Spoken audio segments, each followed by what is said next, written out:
meteorologist Rob Elvington and the Way 31 Storm Tracker Early Warning Radar Network. And I've got the camera pointed right now at some of the thunderstorms just off to the south and southwest of Muscle Shoals. I think if we wait long enough, yep, there you go. We are getting quite a bit of lightning right now on our Muscle Shoals sky camera. This view brought to you by the Thompson Roofing and Construction Sky Camera Network. 76 degrees right now in Muscle Shoals. It's actually a little bit warmer there than the rest of North Alabama because we've seen less storms over the last 5 to 6 hours closer to the shoals. And look at this line of storms over the last hour. You'll notice that the core of the strongest part of it is closer to Red Bay, but it extends all the way up towards Muscle Shoals and just to the south of Florence, just to the north of Russellville. It's not moving all that much, and this was kind of a concern earlier this evening for areas, let's say, closer to Owens Crossroads, Lacey Spring, where we just saw some training storms just producing heavy rainfall and bringing some of that flash flooding. So this is something we'll need to keep an eye on here through the next couple of hours.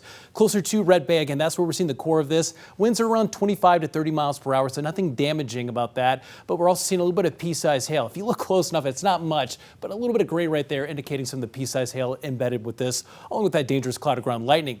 And we're seeing this forming right now kind of on the north and northeast end of this complex of storms. And if you look close enough, it kind of rotates a little bit. So this little low pressure system of a complex of storms, it's going to continue to move to the southeast, but it's going to graze North Alabama here through the overnight hours, and it could trigger additional storms throughout the rest of North Alabama, even for some of those areas that saw the flooding here earlier this afternoon, this evening. There's a look at some of the storm reports over the last 12 to 24 hours. A lot of these are still trickling in, but you'll notice a lot of the reports closer to south and southeastern parts of Madison County. You've got flash flooding reports, you've got hail reports, and you got wind damage reports. And here's some of those that have come down closer to Redstone Arsenal. That's flash flooding. That was right around 6:15 this evening.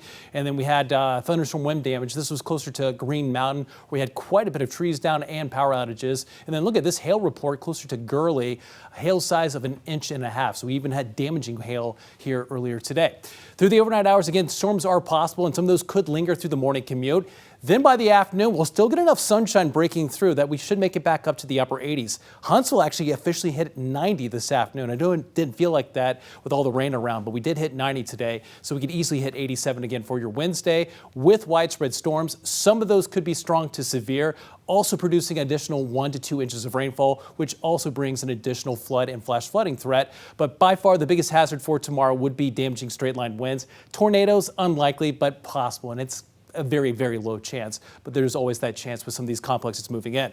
So here's a look at future radar through the overnight hours. You'll notice that complex that we were just looking at in northeastern parts of Mississippi. That's it down there heading towards Birmingham, but it's still triggering some of these storms moving right over top of North Alabama through the overnight hours. Some of those could linger through the morning commute, and then we start to head into your Wednesday afternoon. We're starting to see some storms developing, and you'll notice this big complex of storms moving in closer to about 2-3 o'clock just across the Mississippi state line. The core of it, thankfully, looks like it will be dropping just to our south and southeast as it crosses over, but still close enough that we're going to have to watch it closely because we could have some damaging straight line winds on the edge of that as it moves through the area.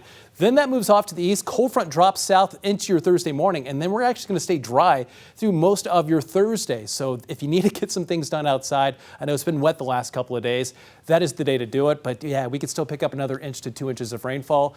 We'll finally dry things out after more rain on Friday, by Saturday and into Sunday with mostly sunny skies and highs in the low to mid 80s. All right, Rob, thanks.